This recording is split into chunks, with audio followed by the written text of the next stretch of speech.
Do you know the difference between day and night? Do you know the difference between dark and light? I certainly don't. However, I know way much more than that. I know that I cannot make it through the shore of life without a strong faith.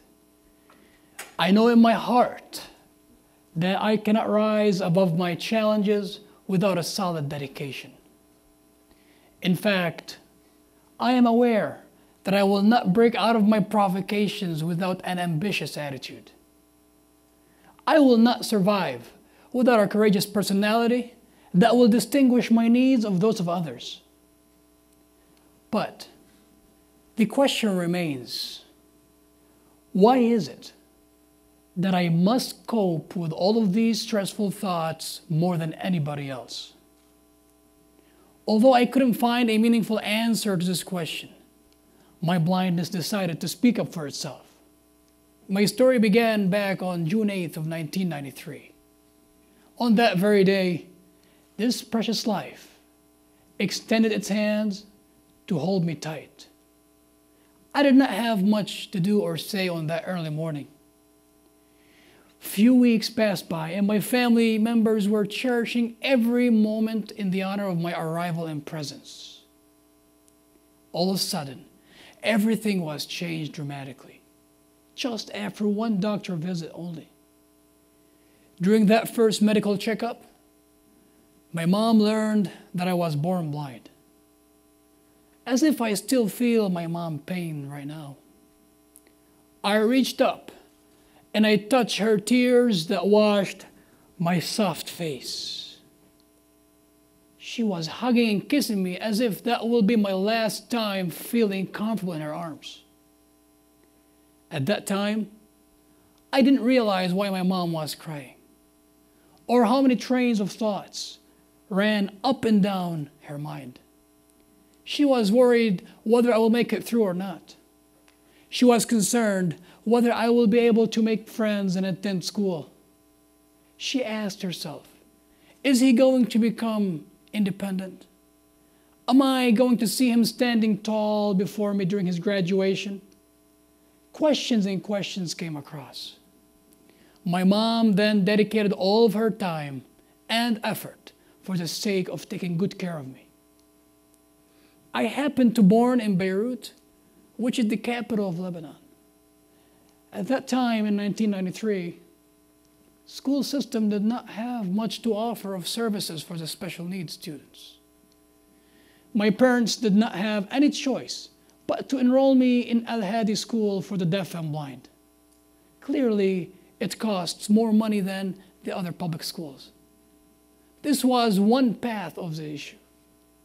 All of my cousins and kids in the neighborhood attended schools nearby, but I had to ply more miles to reach mine.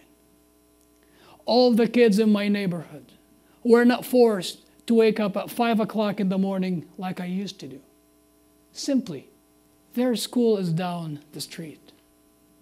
In the early dark morning hours, I was in my school bus, picking up students from all over the capital. All the kids in my neighborhood enjoyed playing on the streets with their ball and bike. I joined them. Yes, I tried riding my motorcycles too. I even played soccer. Yeah, you figured out. I used to be called the daredevil. While I was agonizing about this bitter reality, a wave of ambition struck me so hard, asking me to strip off the coat of fear. It guided my hands toward the ladder of change. I placed my right hand on the rails, calling for equality, inclusion, and earning respect. I confidently say that my blindness supplied me with exceptional maturity, wisdom, and strength. It showed me every single day why I must strive to succeed. It blessed me with the ability to absorb things from a more positive perspective. I did not hesitate to utilize all of that in order to educate those around me. I felt the need to preach about my concerns. I felt that those around me must know that I am not any different than them. Although they see through their eyes, yet I see through my heart. They go to school and learn about math, history, English, and the like. Surprisingly, I learn about the very same things at my school. Yes, they use a pen and paper, and I use a very specialized equipment, like the Braille machine on the contrary. My journey in Lebanon was over on March 30th of 2009. On that day, me and my family immigrated to America. I knew, truly, that I will be so much better. I was very excited. I felt that standing up for my rights and for myself by myself was very hectic. I couldn't keep up with all of that anymore. I knew that America will provide me with a very way better platform. Thus, my life will not be that easy. This is because I did not speak one word of English in 2009. I did not know anyone except a couple of my family members. I was not even familiar with the school system. Everything was new. The culture, society, habits, and rituals, everything, all of these were new to me. On top of that, as a blind student, I was not familiar with the technology equipments like the computers, the screen readers, and so on. Nay, my goal was to succeed. I was looking towards success regardless of any circumstances out there. I worked really hard in order to overcome the language barrier. I started to explore further the high-tech equipments on my own time. Few months, and I was getting everything in place. This doesn't mean that I was not stressed out. This means, however, that I had countless of responsibilities on my shoulders. This means that I was torn out by the enormous pressure.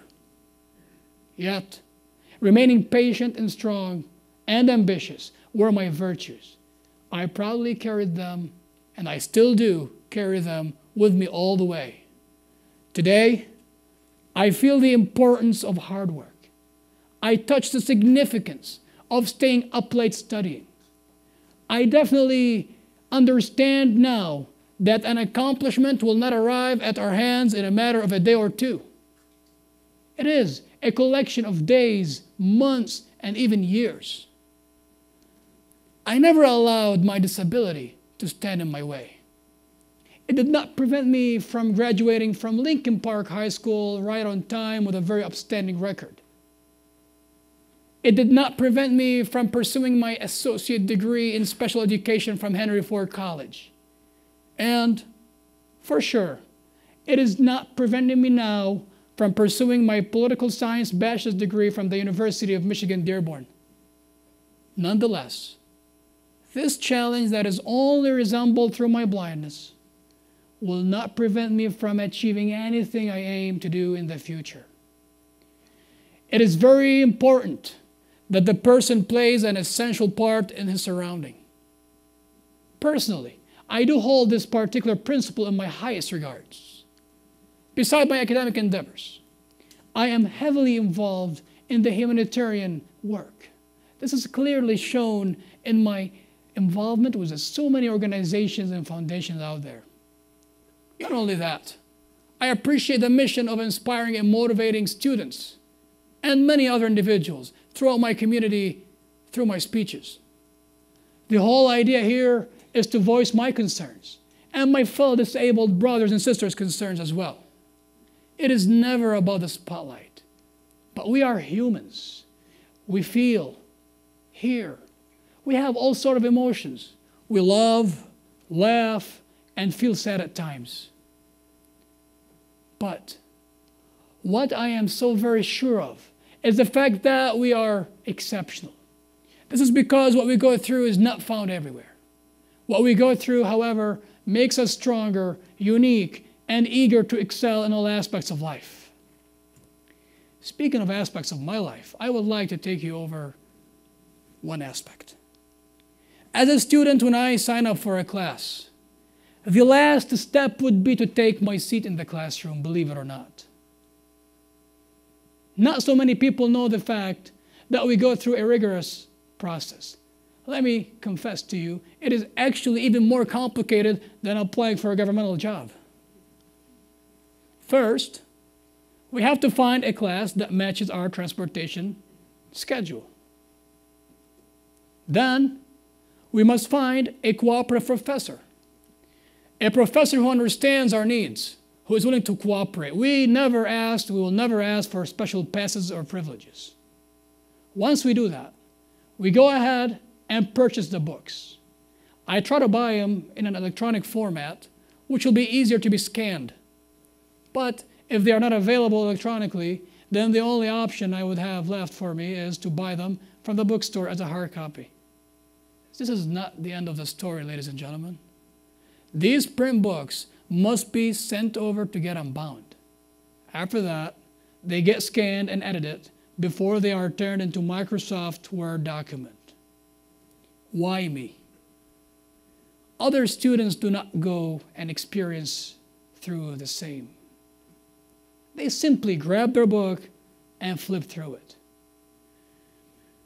This simple story must urge all of you to appreciate what God has blessed you with. Never take anything for granted. You will not realize the importance of what we have not until we lose it. Sit back and just take a second. Think about your hindrances. What's standing between you and your ultimate success? Every one of you has a great deal of potential. Have you thought about that?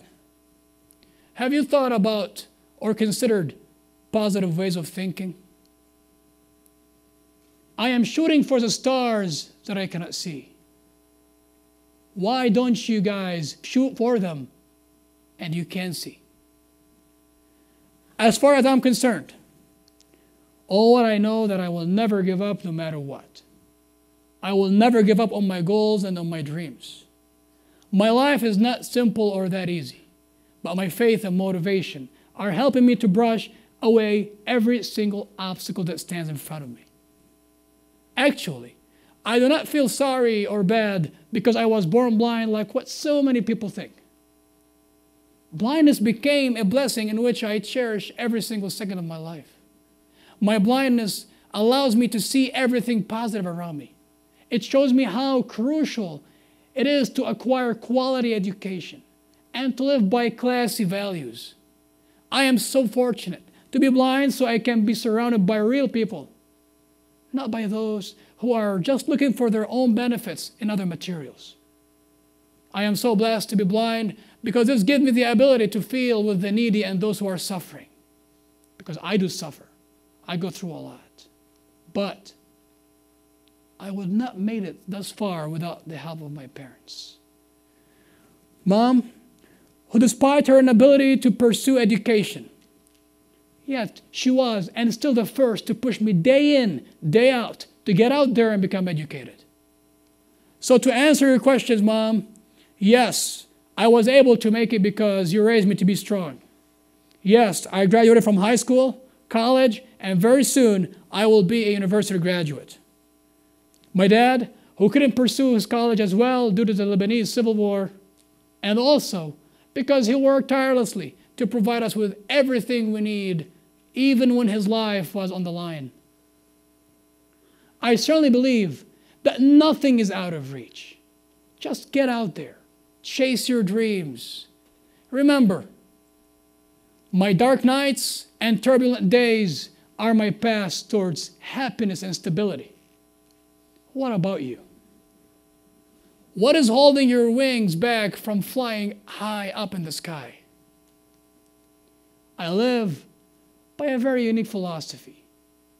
I relate to that so very much. My philosophy talks for itself. I will reach for the stars that I cannot see. Thank you.